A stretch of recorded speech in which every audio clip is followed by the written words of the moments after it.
हाँ तो दोस्तों, पिछले जिस दिन सीटेट का नोटिफिकेशन आया था, मैं उस दिन आप लोगों को बताया था कि कैसे कैसे फॉर्म भरना है।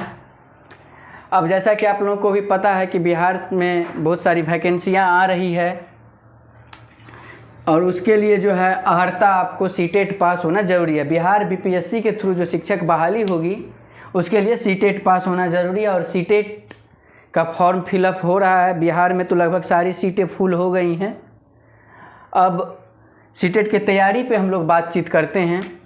तो सीटेट के तैयारी में हम बताए थे आपको कि 30-30 नंबर के कैसे पूछे जाते हैं। 30 नंबर का हिंदी जो है वो कंपलसरी है। तो मैंने सोचा क्यों ना सबसे पहले मैं हिंदी ही शुरू करूं। तो मैं बात करता हूं हिंदी का। हिंदी कुल जो है 30 नंबर का पूछा जाता है और क्वालिफाई का जो एक क्राइटेरिया है 60% 90 मार्क्स। इस 90 मार्क्स को लाने के लिए ये बहुत बड़ा योगदान निभाता है। 90 मार्क्स लाने में हिंदी का बहुत ज़्यादा ही योगदान होता है। हिंदी के अलावा एक और सेकेंड लैंग्वेज पेपर आपको चुनना होता है जो आप अपने पसंद के हिसाब से संस्कृत या फिर इंग्लिश या फिर जो भी आपका अपना क्षेत्रीय भाषा है जो सीबीएसई ने अलाउ किया है उसको आप चुन सकते हैं। हिंदी लगभग कंपलसरी है। तो अब बात करते हैं हम हिंदी का। तो हिंदी में 2 पद हो जाते हैं, एक 15 नंबर का और एक 30 नंबर का। 15 नंबर का जो है आपका एक पैडागोगिकल जो शिक्षा शास्त्रीय आयाम होता है वो 15 नंबर का क्वेश्चन आता है और 15 नंबर का क्वेश्चन जो है गद्यांश पद्यांश ग्रामर ये सब मिला के आता है। गद्यांश कहने के लिए तो गद्यांश और पद्यांश 6-6 नंबर का आता है। गद्यांश और पद्यांश 6-6 नंबर का आता है। गद्यांश 9 नंबर और पद्यांश 6 नंबर का। तो कहने का ये मतलब हुआ कि 9 और 6 में जो है सिर्फ गद्यांश पद्यांश नहीं रहता, उसमें ग्रामर मतलब व्याकरण का भी कई सारा पोर्शन रहता है।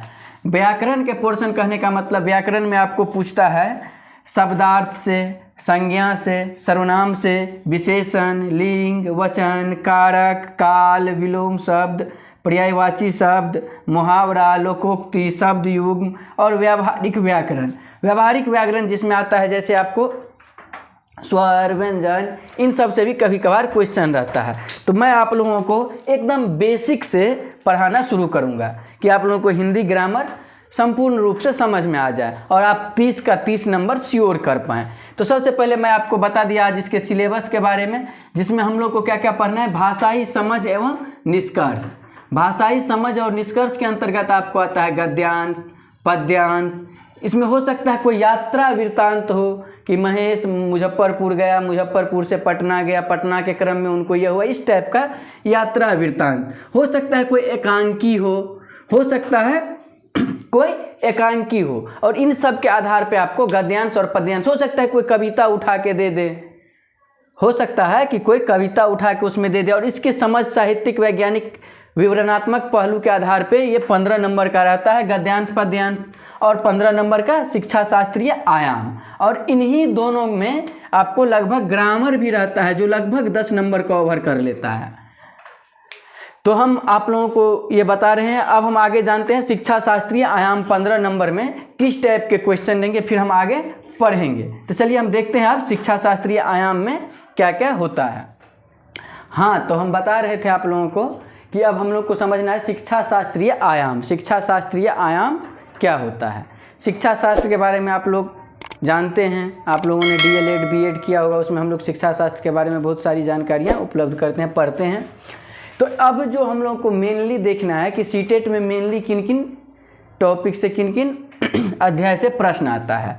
तो सबसे पहले हम बात करते हैं कि अगर हिंदी का बात करेंगे तो भाषा शिक्षण के सिद्धांत एवं विधियाँ। हिंदी भाषा जो हम लोग पढ़ते हैं तो हिंदी भाषा के लिए हम लोग को डीएलएड बीएड में भी बताया गया है। तो जो भाषा है तो भाषा शिक्षण का क्या क्या सिद्धांत है, किन किन वैज्ञानिकों ने दिया है, किन किन मनोवैज्ञानिकों ने दिया है भाषा शिक्षण का सिद्धांत और उसका क्या क्या विधि है, क्या क्या उसका प्रोसेस है। भाषा शिक्षण का विधि सबसे ज़्यादा ज़रूरी है। और कोई भी पैडागोगी आप पढ़ते हैं तो पैडागोगी बहुत ही समझ के पढ़ना है और बहुत ही टेक्निकल रूप से उनका प्रश्न आता है। तो चलिए हम इसके बारे में भी आप लोगों को बताएंगे। फिलहाल हम सिलेबस देखते हैं। तो शिक्षा शास्त्रीय आयाम जानना है हमको, जिसमें हमको जानना है भाषा शिक्षण के सिद्धांत एवं विधियाँ। भाषा शिक्षण का क्या क्या विधि है। दूसरा है कि भाषा का कौशल, कि हर एक भाषा का अपना अपना कौशल होता है, भाषा कौशल के बारे में हमको जानना है। फिर उस भाषा की समझ, हिंदी के बारे में जानेंगे तो हिंदी भाषा कौशल क्या होता है उसके बारे में जानेंगे, और इन सब के लिए आपको हिंदी व्याकरण का जानना जरूरी है। तो भाषा कौशल, भाषा की समझ, भाषा का सुनना, बोलना, पढ़ना, लिखना, भाषा कौशल की समझ एवं मूल्यांकन, हमको क्या क्या पढ़ना है, बहुत कम पढ़ना है और बहुत कम दिनों में 10 से 15 क्लास में हम लोग इसके बारे में लगभग पढ़ लेंगे। चलिए, और 15 क्लास और 30 नंबर, आप लोग को ये बात ध्यान रखना है। चलिए आगे बढ़ते हैं हम लोग। तो हम पढ़ना था कि भाषा कौशल, भाषा की समझ, भाषा की समझ, हिंदी भाषा की समझ हमको यहाँ जानना है। हिंदी भाषा का सुनना, बोलना, पढ़ना, लिखना, भाषा कौशल की समझ एवं मूल्यांकन।